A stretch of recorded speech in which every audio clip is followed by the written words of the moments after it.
While I hadn't tried the S21 Plus last year, this year I specifically opted for the S22 Plus when choosing my S22. Because I didn't really need the S Pen of the larger model, and I thought having a big screen and most of the same features was great for me. After last month, I've been checking out this phone and putting it through its paces, and how does it stand up? Let's talk about it. This is NOISO, and this is the Galaxy S22 Plus review.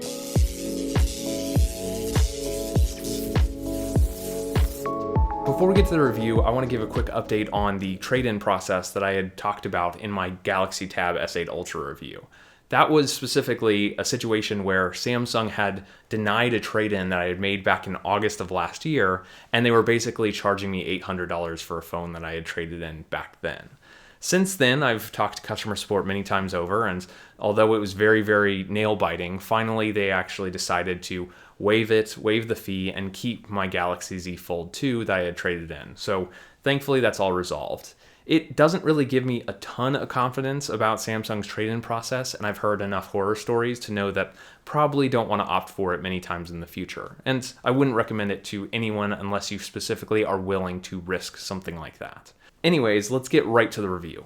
The S22 Plus has a big design departure from its predecessor, the S21 Plus, in that the swooping camera frame design is now gone. What used to be a very seamless curve between the camera bump and the frame of the phone is now instead two separate metal pieces, which doesn't seem like too big of a deal, but in doing so, they've now made the edges of the phone a lot squarer, where it used to be a very, very smooth, seamless transition into the back of the phone. Now instead, the frame is kind of cut off, more similar to the experience of the iPhone 12 and 13 series. Similar to the iPhone, this phone has a tendency to dig into my hand as I'm holding it for long periods of time.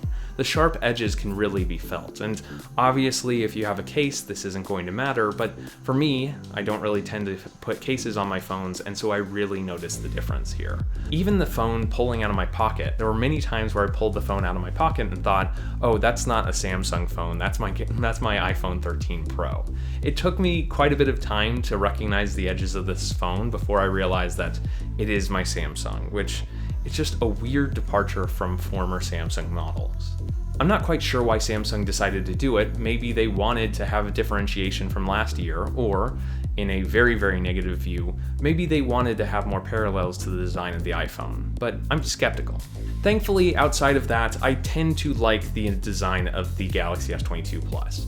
The color is gorgeous. While I initially thought it would be a deep, deep forest green, it actually has some shades of blue in it, so it doesn't necessarily match my shirt quite perfectly. And in the right lighting, it feels like a deeper, deeper navy blue instead. It's really, really nice, and it's nice that the frame of the phone is color matched as well. Then flip the phone over and you essentially have one of the most, I think, modern looking phones out there.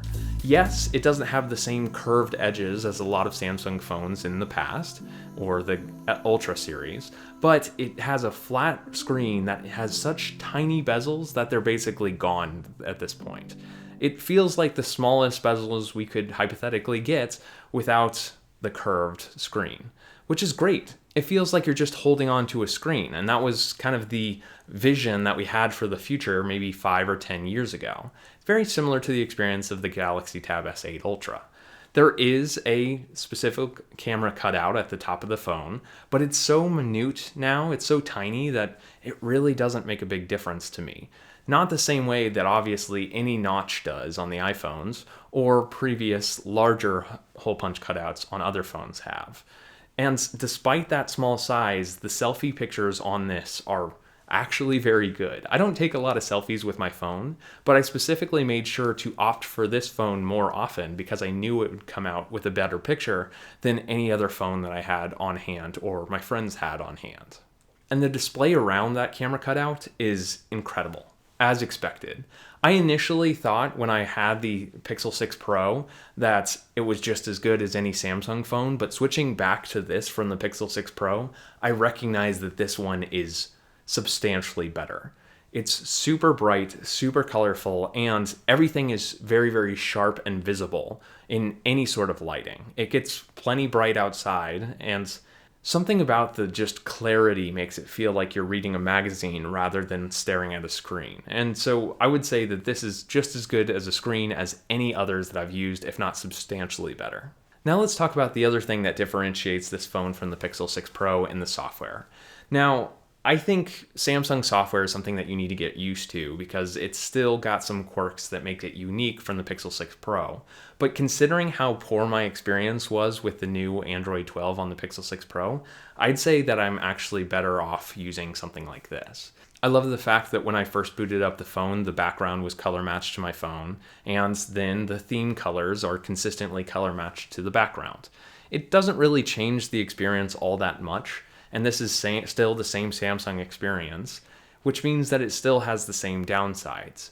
For me, I still hate the horizontal paged app drawer, and so I tried using GoodLock to apply a vertical app drawer, and unfortunately there's this fixed set of 8 applications that are always there, so it really makes it not very usable. Oh yeah, and Samsung, please recognize that most people, at least that I know, have switch to gesture navigation on their phones. So the very first time that they're going to swipe up from the bottom of their home screen, they're going to get Samsung Pay and be really confused. The Samsung Pay still being a swipe up is just so confusing to me. I don't mind Samsung Pay as a product, and it's got its own features that make sense. But I really think it feels scummy, kind of forcing people to use Samsung Pay, and you actually have to accept the terms of service to get through and then turn it off, rather than just maybe showing up in a notification or something. I immediately uninstalled it because I don't want to deal with it. On that note, I actually tried using Bixby for the first time in years, and I was not really too impressed. Some things were actually done very well, but more often than not, I would ask Bixby a question and he would get very confused. The result was, after some time, I ended up switching back to Google and being a lot happier and less frustrated. One last note that I'll talk about in the software or performance is the shutter lag. I really had forgotten how much shutter lag could possibly be on Samsung phones because I actually didn't experience it all on my Galaxy S21 Ultra, as far as I remember. This phone takes so long to take multiple pictures in a row, and so it's very difficult to try and take several pictures when someone blinks or anything like that. Instead, you're going to have to take a picture, wait a second, take a picture, wait a second. If you get used to it, it might not matter too much, but if you are used to using other phones, it gets quite frustrating. That leads us into the performance. Now, the performance of this phone is just incredible. Now, I can't really tell a massive difference between the experience with the Snapdragon 888 on the Galaxy S21 Ultra series, but that doesn't really matter too much. The fact is this phone drives at its 120 hertz screen at a very consistent rate, and it feels very fluid to use. Probably a little bit better or a little bit more consistent or speedy than my experience with the Pixel 6 Pro. Now, outside of that, I still got the same problems in Twitter, where Twitter would have some stutteriness when scrolling fast. So turns out that problem wasn't just a Pixel problem. But other than that, the phone is very quick. One thing that surprised me here is that it wasn't quite as stable as previous Samsung phones have been. I experienced more bugs this year than I have in the past, and it was more similar to my experience on the Pixel 6 Pro. Not quite as bad, but still a little bit surprising. Now, I think that has to do something with Android 12 because it seems like many different manufacturers are having problems with Android 12. It's not enough to make my overall experience bad, but every now and then I get a little bit angry. What saves the experience is the camera. Now, I obviously don't have all of the same number of cameras that I would get on the Galaxy S22 Ultra, and we'll talk about the telephoto experience in a bit, but in terms of the primary 3 cameras, they are good enough such that I really loved the experience of using this phone as a camera phone.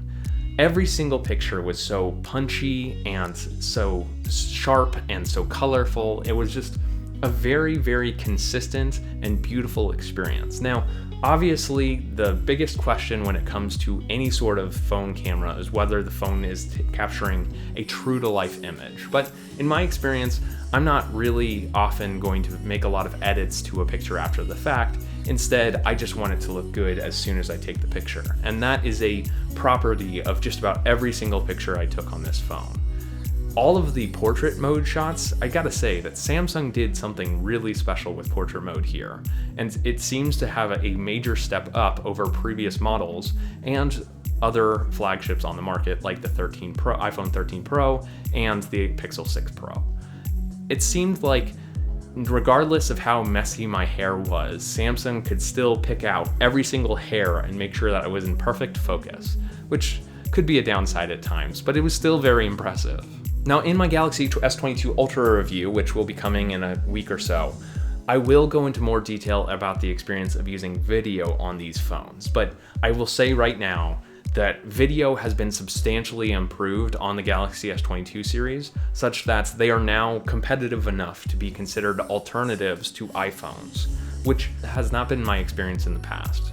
Finally, I feel like I probably could opt for just having a Galaxy in my pocket and not be forced to have an iPhone around in order to take B-roll shots. But I will show you some more detailed shots in my Galaxy S22 Ultra review.